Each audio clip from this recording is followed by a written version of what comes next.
فلله الحمد والمنة أن جعلنا من هذه الأمة. نصف أهل الجنة، أرأيتم إلى الجنة كم عرضها ما حجمها؟ نصفها من هذه الأمة. فلله الحمد والمنة. أمر محزن كدر هذه البشارة. أكثر أهل الجنة ومع كثرة دخول الجنة من هذه الأمة، إلا أن النساء فيها قليل. النساء في الجنة أعدادهن قليل. عن عمران بن حصين أن رسول الله صلى الله عليه وسلم قال: إن أقل ساكن الجنة النساء. ولا عجب، فقد روى مسلم عن أبي هريرة عن النبي صلى الله عليه وسلم قال: صنفان من أهل النار لم أرهما، وذكر منهما نساء كاسيات عاريات مائلات مميلات رؤوسهن كأسنمة البخت المائلة، لا يدخلن الجنة ولا يجدن ريحا. انظر التهديد، هم ما يدخلون الجنة. رأيتم إلى الرائحة التي تشم مسيرة 500 عام، حتى الرائحة ما يجدون ولا يجدن ريحا، وإن ريحها ليوجد من مسيرة كذا وكذا. قلب بصرك في نساء اليوم، نساء مخصرات سافرات إلا من رحم ربك، كاسيات عاريات. يقول كاسيات تلبس العباءة، ولكن عباءة شبه عارية ليست عباءة. كما قال أحدهم: إن عباءة نسائنا اليوم تحتاج إلى عباءة، الحجاب اليوم يحتاج إلى حجاب.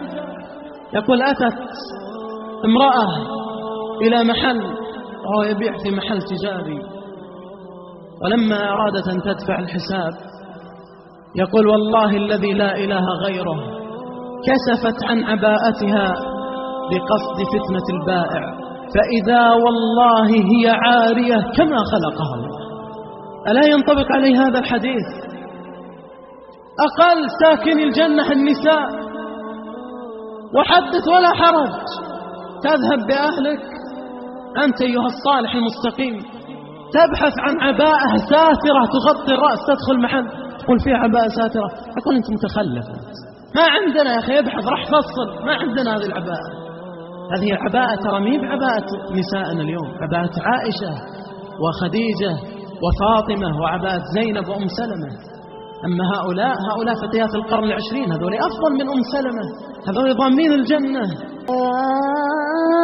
أيها الذين آمنوا اتقوا الله ولتنظر نفس ما قدمت لغد واتقوا الله إن الله خبير بما تعملون. ولا تكونوا كالذين نسوا الله فأنساهم أنفسهم أولئك هم الفاسقون. قال صلى الله عليه وسلم: رأيت الجنة فرأيت أقل ساكنيها النساء. وفي رواية ابن عباس قال: ورأيت النار فلم أر منظرا كاليوم قط، ورأيت أكثر أهلها النساء، أكثر أهل النار من النساء. قالوا: بما يا رسول الله؟ ما ذنبهن؟ قال: بكفرهن. قيل: أيكفرن بالله؟ لا، ما يكفرن المسلمات. قال: يكفرن العشير ويكفرن الإحسان. لو أحسنت إلى إحداهن الدهر كله ثم رأت منك ما تكره قالت: ما رأيت منك خيرا قط. في لحظة أخطأت يوم أو لم تعطيها شيء قالت: أنت البخيل وأنت فيك ما فيك. تكفر العشير الأزواج وتنكر الإحسان والفضل من الزوج.